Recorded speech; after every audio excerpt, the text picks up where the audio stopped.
Okay, welcome everyone to a brand new video. I am having a lazy Sunday morning and I thought we could make some coffee together. I'm a fan of black coffee, strong coffee that is closer to an espresso than a cafetiere or coffee drip. And I like good coffee. It is a thing that I have developed in my later 20s, is an appreciation for coffee and all of the various gizmos and gadgets that can help you make the perfect cup. I have here a mocha pot. I believe you could also call this a percolator, but I think a percolator is a slightly different design, but kind of the same theory of heating water in a bottom chamber and it passing through coffee due to pressure and water vapour, I guess, and then coming out as a finished drink in an upper chamber. I quite like a mocha pot because it is quite strong. I'd say it's not as strong as an espresso, but it's sometimes people call it an Italian espresso, which doesn't really make sense, but that's what some people call this.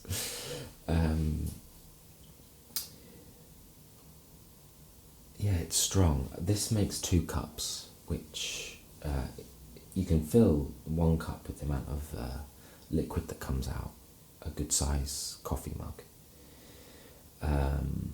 But really it's 2 cups worth because it's quite strong coffee.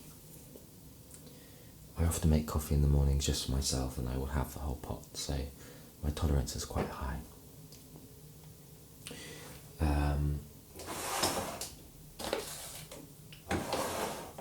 I have here some beans. These are supermarket beans, so they're not overly posh, but they are the posher side of the supermarket coffee beans. This is the poshest packet of coffee I've ever bought. It says here that there are notes of treacle, dark chocolate and cinnamon. Espresso blend, whole bean.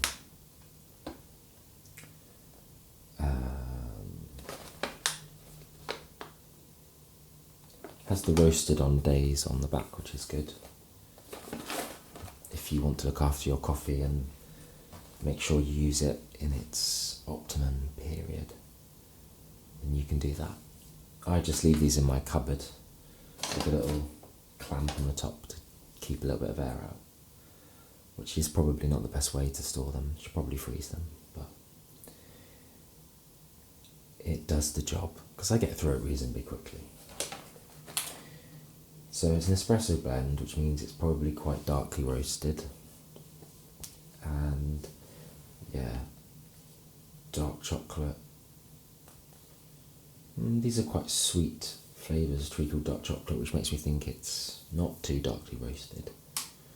Sweet flavours tend to go with lighter roasted coffees. And there's more acidity.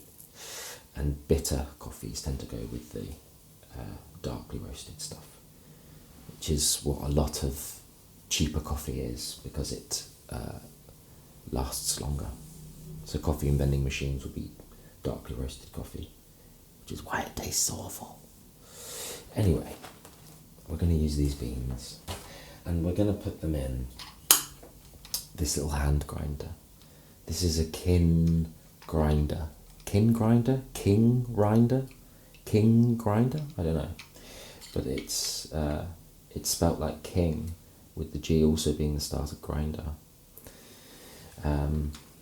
I've only got this recently.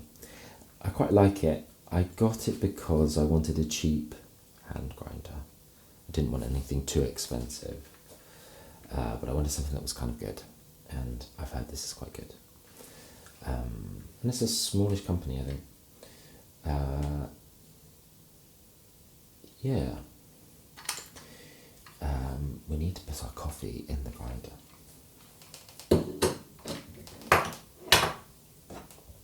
So if I was doing this the right way, I would weigh it, but I'm too much of a maverick and too impatient to do things like that. So I'm just going to put 2 spoonfuls of this. Then I don't know how many grams or how many milliliters this stores, but it feels about right. It's probably actually, you might do a few more today because we want to fill it properly. So we'll do 1, 2, let's do 3. Just make sure we definitely have enough coffee, which fills it to the top of the grinder. So you can put any more in.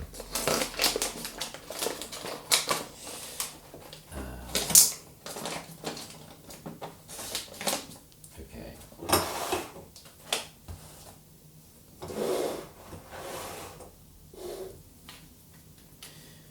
So put this on, and then we grind.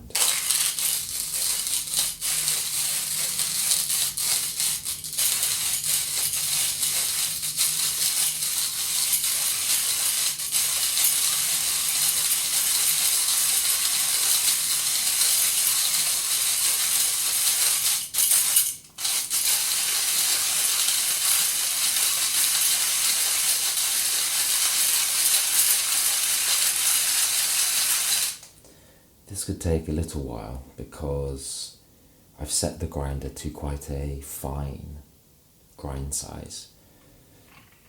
Coarser than espresso, but still quite fine. Because if you think about it, it's similar to an espresso. It's water being passed through coffee, so like a filter barrier. So I'm going to do this for a bit longer.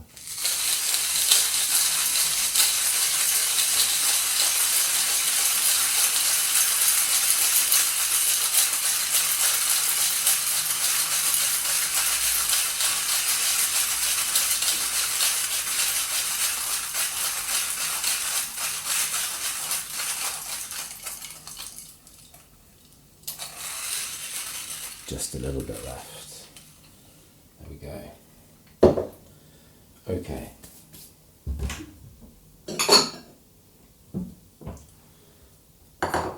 I've got a little bowl here because this can be a bit messy when you take it apart. There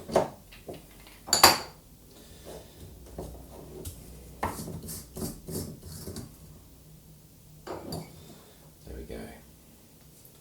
And there is, if you can see it, our wonderful coffee.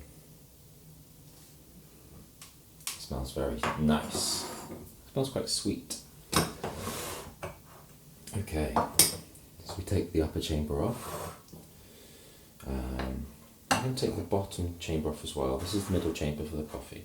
A little trick that I like is doing that. How clever. And we're going to put our coffee into this. So, that's a little bit messy, isn't it? We're going to have to clean that up.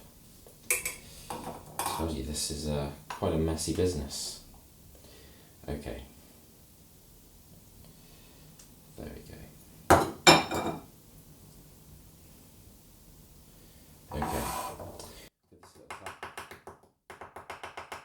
If you want to, you can sort of brush your finger over, as long as it's clean, just to make sure it's level. But you don't want to pat it down like you would with an espresso. Okay, so let's do that. I'm going to clean up this little mess.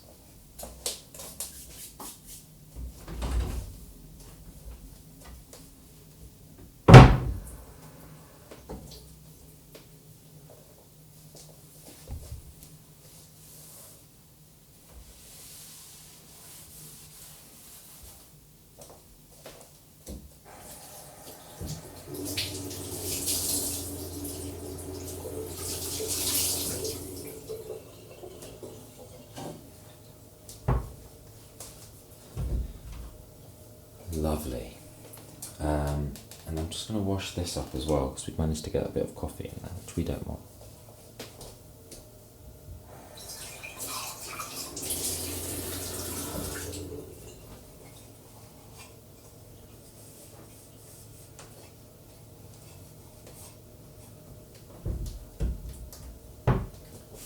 Okie dokie. So, we now need to fill this with water. Some people like to do it with cold water, but I like to do it with a freshly boiled kettle. It means the whole process is a bit quicker. It means you're less likely to burn the coffee, I think. And, you know, this kind of coffee needs a watchful eye. And the quicker the process, the better our lives, you know. So I'm going to just turn the kettle on. And while we wait for it to boil, we should think about how good this cup of coffee is going to taste.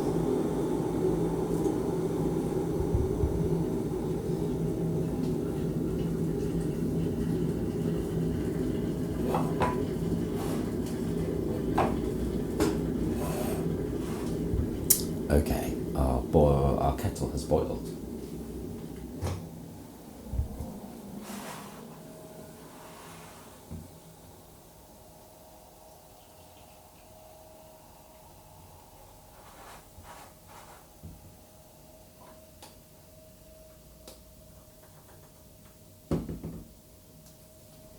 I've filled it up to just below a little hole in the side,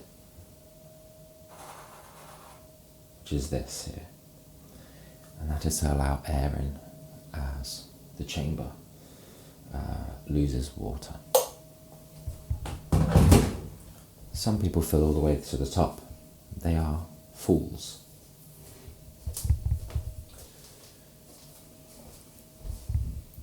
Okay, so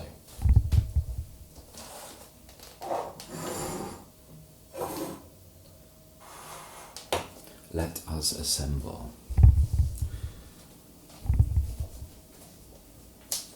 I am going to use a towel for this because this is now very hot. So I'm going to pop the coffee in, and I am then going to pop this on top, and we are going to screw it on.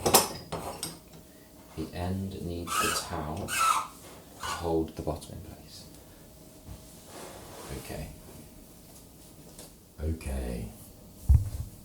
So we now have our mocha pot on the stove, and I'm going to light the gas hob that's below it.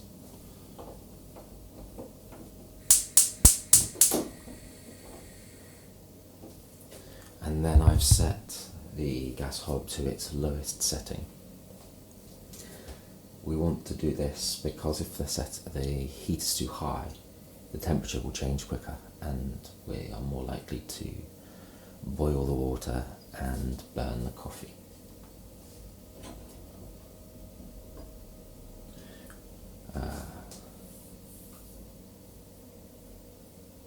We open the lid so we can see when the coffee is going to come through.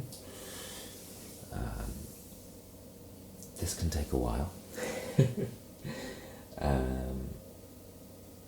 So usually I would be getting other things ready while I do this. Maybe doing some washing up. Maybe getting a cup out of the cupboard. I am going to use this cup today.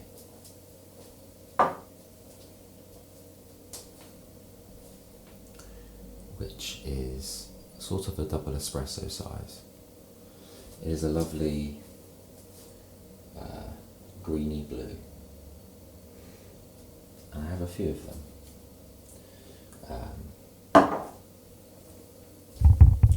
They are quite nice. A whole pot of this would be too much for this, but really it encourages you to think of it as two drinks if you drink it in a double espresso sized cup. I'd say this, as a double espresso, is probably 1.5 shots when poured from the mocha pot. So if you fill this up with the mocha pot, I'd say that's about 1.5 shots of espresso.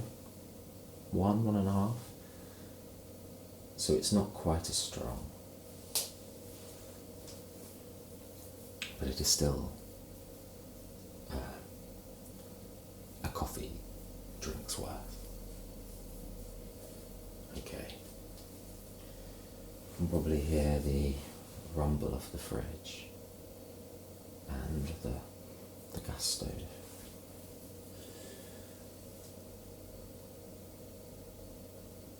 You might be able to hear. There's another noise in here that I can't work out what it is. You might be able to hear the light that I have on, lighting this shot.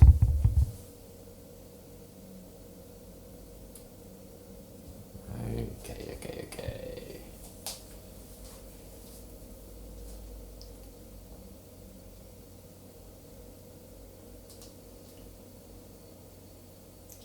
Let's join back when the coffee is starting to form in the upper chamber. So I believe the coffee might start to come through the upper chamber. I can hear the whisperings of bubbling water.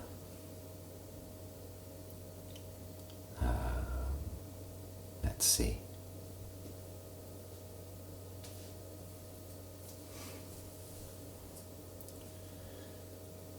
The impatience in us may want us to pop the gas too high, but to speed up this early stage, but I really think it pays off to keep it low. It just means you never over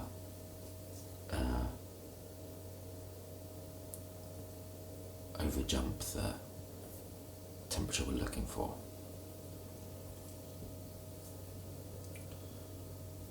I think it's coming.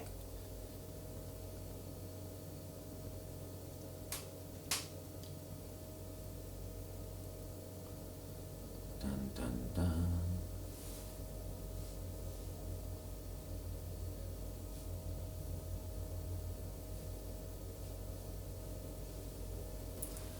Come on, Mr. Mocha Pot. I like this mocha pot because it's red. A lot of mocha pots are just plain sort of grey metal, and I like something that looks a bit different and also doesn't look so obviously like dirty and rusty. Oh, here we go. Do you see that? That's what we're looking for. This first bit of the coffee that comes through is the best coffee that you'll have, probably, because it's less likely to be burnt, and also it is the strongest. The more this fills up, the weaker the coffee gets. What we're looking for is to turn the temperature off before the end of the brew, so we don't get any sputtering at the end, which is the last remaining water coming through, splashing up the coffee, burning it probably. So the dance we now play is waiting for a certain level of coffee that's come up, but also looking at the stream and the flow of the water coming through, to ascertain whether the temperature is getting too high, or whether if we turn the heat off too early, the temperature will set below the temperature we need and stop coffee flowing through before we want it to.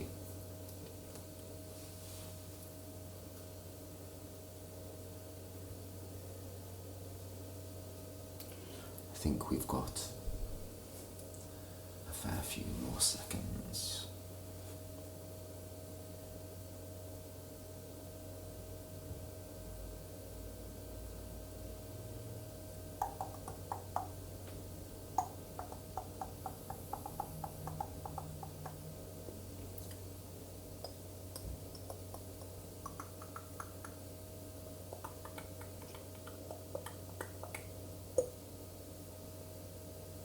Okay, I think we should turn the temperature off about now. Slightly annoyingly, you have to do that via turning the temperature up. Now you can see that it is looking very creamy now in colour, which means there's not much coffee coming through.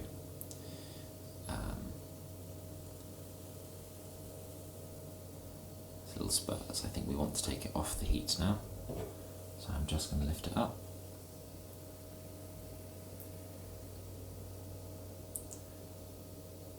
Great. I'm going to move it away from this hob because it will still be warm from the heat that was on. So now it's time to pour the coffee. I'm going to tilt this only slightly, because if you tilt it too much, it runs down the pot. It gets outside of the lid or something. Okay. And there we have in a double espresso sized cup, and about another one left in the pot. So this is great for couples and comedy double acts. Here we have the coffee. I should really give it a taste. It's probably too hot still. It's definitely too hot. It smells nice. It tastes a little burnt. I'm not quite sure what we did for that to happen. This still feels like quite a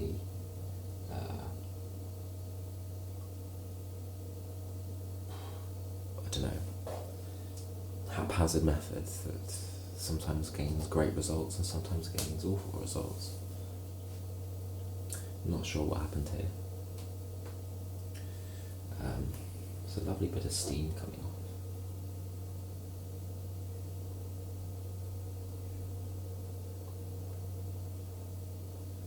It's quite fun, isn't it?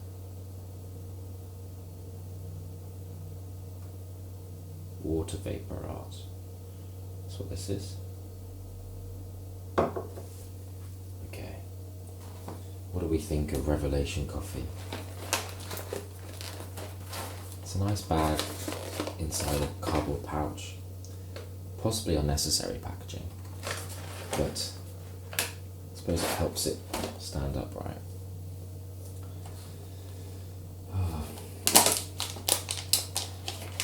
Sort of a papery plastic. It's paper on the outside, plastic on the inside. Let's go in for another taste.